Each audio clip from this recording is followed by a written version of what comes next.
Hello chess lovers! If you remember, a few days ago, when analyzing a game played between Jan Nepomniachtchi and Magnus Carlsen, I mentioned about Fischer Addison game, and it was during the process of making that video that I found out that this game is missing from my channel, and today we're going to take a look at a game played between Robert James Fischer and William Addison.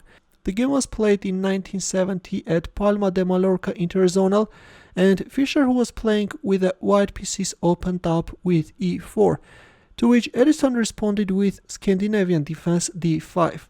In his book, Bobby Fischer Profile of a Prodigy, Brady Frank writes that Addison's third round center counter defense brought a wide smile to Fischer's face. I'm not sure what was the reason of Fischer's smile, but I guess Fischer was already sensing that when facing Scandinavian, victory can be just a matter of moves. By the way, for those who do not know, Scandinavian defense is also known as center counter defense or center counter game. So let's see what happened on the board.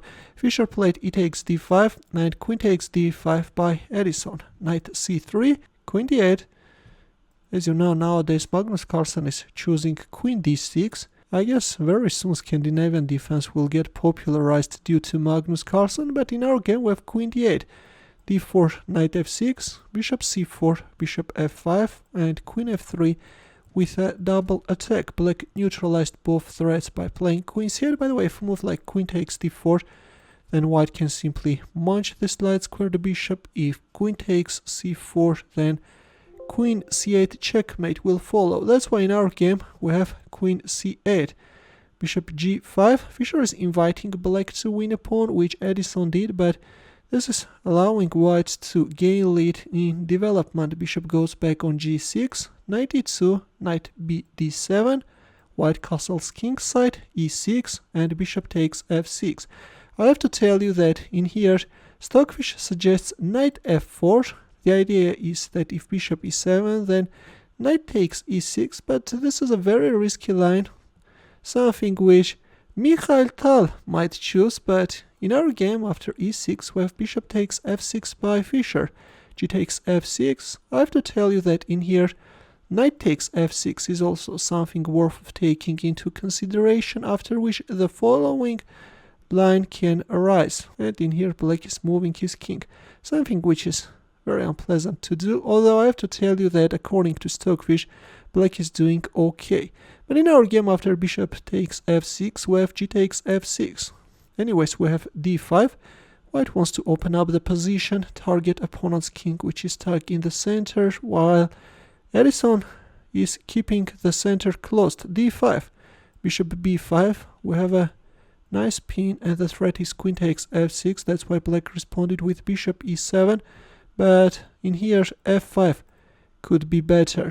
This is more active, then black will kick away this light squared bishop, can put his bishop on d6, but instead we have this passive looking bishop e7 move, to which Fischer responded with knight g3, a6, and bishop d3. So Fischer wants to get rid of black's light squared bishop, which is keeping the king side tied together. Queen d8 and h4, but of course Fischer won't capture on g6. That can allow black to solidify his king side by connecting the pawns.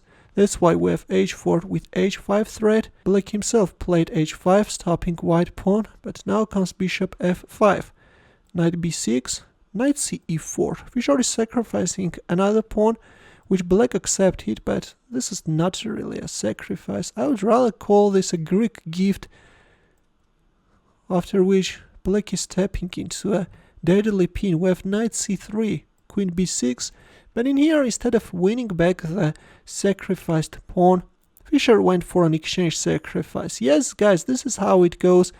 Fischer is keeping his knight alive, which will now harass black king. Queen is under attack at any moment. The knight can jump on c7 or can support the rook and attack the bishop on e7. Black's position is totally lost. Queen takes b2, rook b1. Of course, Fischer could penetrate opponent's king straight away by going for rook c7. This is losing on the spot, and it's not quite clear why he didn't make this move. Now if bishop d8, then bishop takes g6 is coming, followed by queen takes f6, or if bishop d6, then bishop d7 check is coming, again followed by queen f6, and it's over. But in our game, after queen takes b2, Fischer first played rook b1, and only after queen takes a2 penetrated the 7th rank by munching the pawn on b7, after which resignation followed. If you move your bishop, which is now under attack, then white can capture on f6, and then on g6. This is just a total destruction, you know, guys. Just no way out. Black king is in a mating net if you go for f takes g6. That's why on move 24, after rook takes b7, we have a resignation. Another brilliant attacking game by Bobby Fischer. He just gave black no chance to survive with that Scandinavian defense.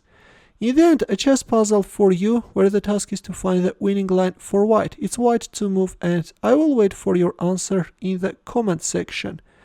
In the end, here are more suggestions for you. Feel free to check them out as well. I will see you in my next video. Take care.